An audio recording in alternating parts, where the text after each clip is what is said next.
Salut YouTube, François-Xavier Diba. Aujourd'hui, je vais vous parler d'un appareil qui m'a intrigué depuis assez longtemps. Le casque Halo Neuroscience. C'est un casque qui est utilisé par pas mal de tireurs outre-Atlantique. Vous avez par exemple Keith Garcia ou Max Michel, qui sont des tireurs qui l'utilisent, mais vous avez énormément aussi de basketteurs NBA qui utilisent ce casque, des, des champions de cyclisme également. Et ce système m'a intrigué un petit peu.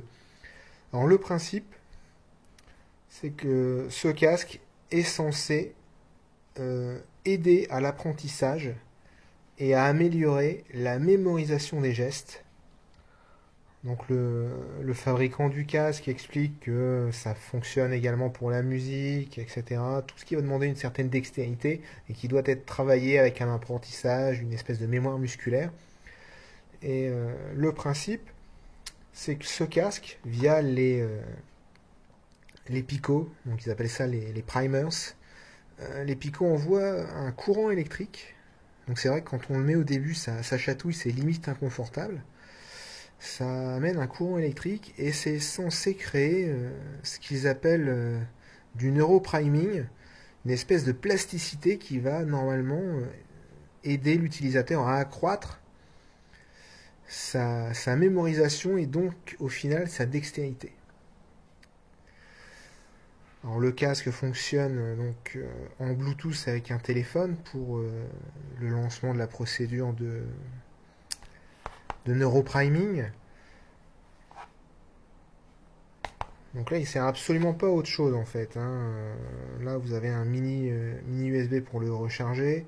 Là, ici, vous avez un mini jack pour le brancher sur un téléphone ou un autre support Bluetooth pour éventuellement écouter de la musique. Mais là, comme ça, tel quel, il ne fait absolument rien d'autre que communiquer avec le téléphone pour la séance d'entraînement. Alors, comment ça fonctionne?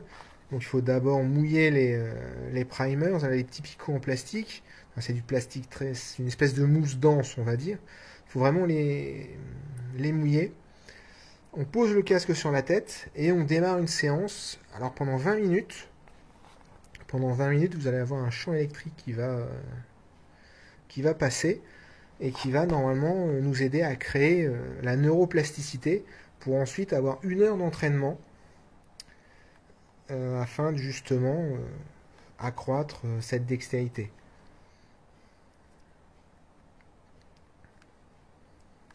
Alors moi je l'ai utilisé pendant un mois. Alors pas forcément tous les jours ni toutes les semaines, mais je l'ai utilisé pendant un mois. J'ai regardé, j'ai fait 17 séances. Donc vous voyez, c'est pas non plus un rythme très forcément très régulier, puisque entre le travail, les compétitions qui commencent, donc principalement à la maison, 1 heure le soir, et j'ai essayé de travailler plein de choses, mais je me suis basé sur des exercices de référence pour pouvoir justement comparer les résultats un mois après. Alors, j'ai utilisé 4 exercices de référence, je vais vous les montrer après en vidéo en démonstration. Donc le premier exercice, c'était un exercice de départ option 1. Donc j'étais positionné dans mon salon et j'utilisais ma petite cible laser avec ma cartouche et je faisais des essais de départ. Donc il y a un mois, j'ai fait 10 séries. Toc. 10 séries de cet exercice. J'ai noté sur un papier les résultats. Ensuite, j'ai fait la même chose, départ option 1, mais main faible. Pareil, 10 séries, j'ai noté les résultats. J'ai ensuite fait un exercice de départ option 3. Donc, arme vide, on charge 8 cartouches, on vise, on tire. Et un dernier exercice, un load fort. Donc, je vise la cible. Au bip, je charge 4 cartouches main forte et je vise la petite cible et je tire. Donc j'ai fait ça, vous allez avoir la démonstration des exercices et on va maintenant parler des comptes rendus, du compte rendu de cette petite expérience, voir le résultat, l'évolution un mois après.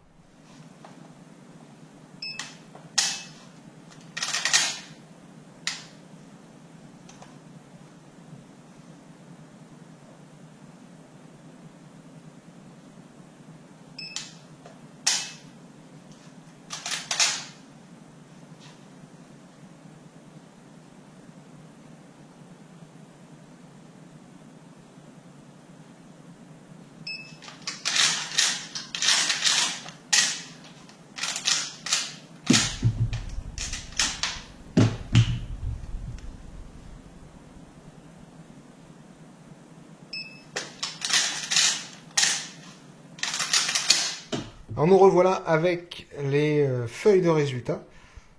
Donc vous avez vu en vidéo les quatre exercices. Alors voici le mois dernier un petit peu ce qui s'est passé. Donc 10 fois l'exercice. Donc départ option 1, main forte. Donc 0,8, 0,79, 0,82, 0,84, 0,79, 0,80, 0,80, 0,76, 0,80, 0,82. Donc on avait une moyenne de 0,802 secondes sur les 10 exercices et on avait un écart type qui était de 0,0204. Donc assez proche, donc il n'y a pas trop de différence. Au bout d'un mois, donc 0,72, 0,78, 0,79, 0,81, 0,64, 0,73, 0,73, 0,65, 0,62, 0,66. Ce qui nous fait une moyenne de 0,713. Donc on a une amélioration de 11% du temps. Là l'écart type est un petit peu plus élevé, donc 0,0642.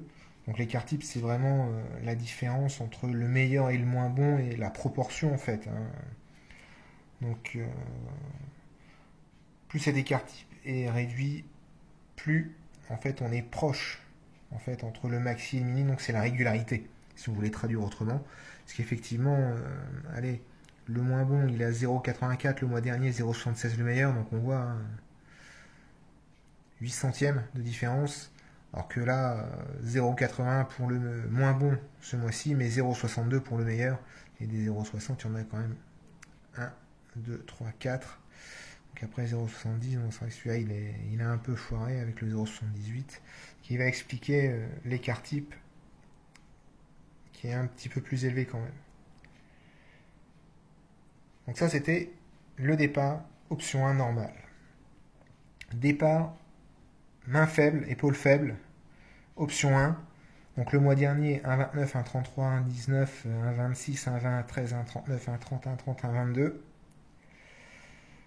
Donc une moyenne de 1,261 avec un écart type de 0,07273. Donc ce mois-ci, 1,12, 1,18, 0,99, 1,08, 0,96, 1,08, 1,05, 1,07, 1,12, 1,14. Ce qui nous fait une moyenne de 1,079. Et là, on a une amélioration de 14,433% de l'épaule faible et une amélioration également au niveau de l'écart type puisque 0,072, on est à 0,063. Donc là, c'est-à-dire que c'est plus homogène. C'est plus rapide et plus homogène. Donc ça, c'est vraiment une très bonne surprise. En plus, j'ai pas forcément énormément travaillé, j'ai plus insisté sur les reloads, mais c'était un des objectifs de voir un petit peu si ça se retraduisait sur une meilleure dextérité, puisque dans mes exercices, il y a aussi une notion de visée. C'est pas juste déclencher la détente, puisque je dois toucher ma cible. Donc ma cible qui a un diamètre qui est relativement faible, puisque on est sur 5 cm de diamètre. Et je suis situé à 3 mètres de cette cible. Donc il faut vraiment que je la touche et que je m'applique un petit peu pour que le laser touche bien la cible.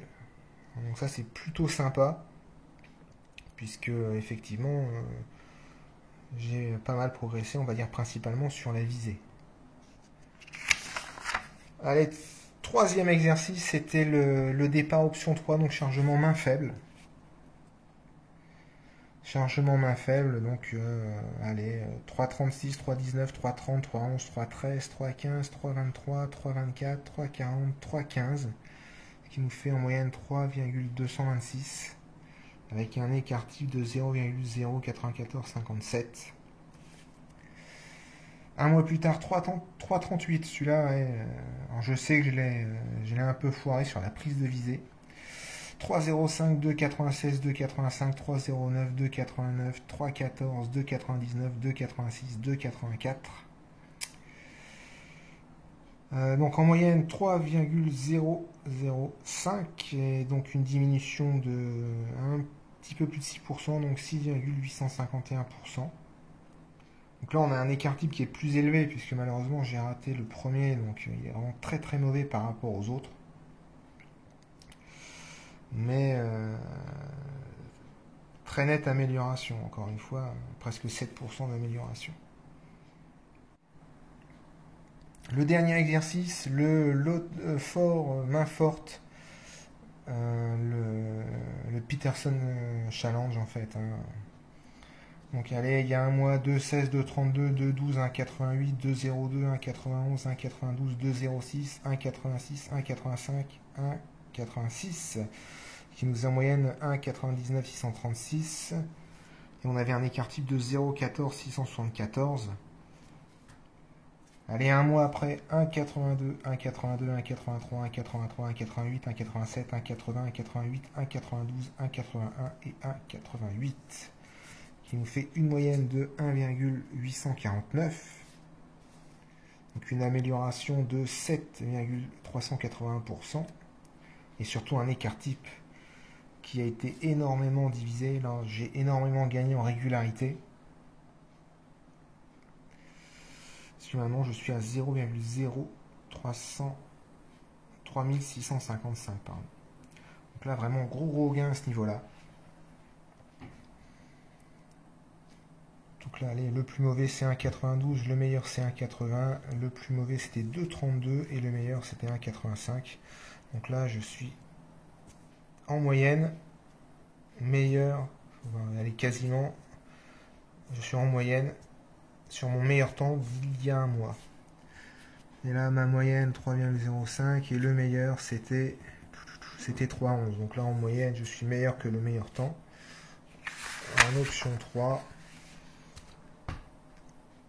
Ah, en moyenne, encore une fois, je suis meilleur que le meilleur temps, puisque là, le meilleur temps, il était à 1,13.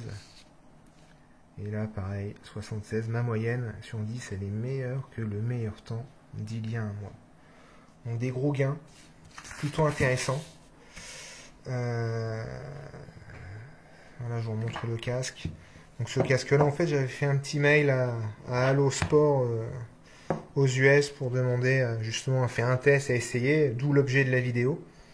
Donc ils vont être en copie, je vais leur envoyer aussi en français. Donc moi mes retours sont plutôt positifs. Je vais leur renvoyer ce casque, mais il y a quand même de grandes chances que je commande leur prochaine version qui devrait sortir a priori incessamment sous peu. Donc là on est en mars 2019. Et ouais, j'étais sceptique au début, je pensais pas que ça m'apporterait ces résultats. Alors bien évidemment, il y a l'entraînement qui va expliquer aussi cette amélioration, bien évidemment, mais j'ai pas tellement changé mes entraînements. Ce sont toujours les mêmes. Donc j'ai gagné par rapport à mes records de l'an passé aussi, donc je les avais notés dans un coin. Parce que là on est sur des séries de 10, après à l'entraînement il y a toujours le record qui arrive et qui nous fait plaisir. Donc là on va bientôt attaquer les gros matchs qui arrivent, hein. Mois d'avril l'Allemagne, après le championnat de France, donc c'est ça qui va vraiment déterminer si ça fonctionne ou pas, hein. On va continuer à s'entraîner puisque je suis censé le rendre environ en avril, donc là en mars je vais continuer à m'entraîner avec et voir un petit peu ce que ça donne, si ça continue à progresser ou pas. Voilà. En tout cas, je vous remercie de m'avoir écouté et je vous souhaite une excellente journée. Si vous avez des questions, c'est comme d'habitude, ça se passe en bas. En vous remerciant. Allez, ciao!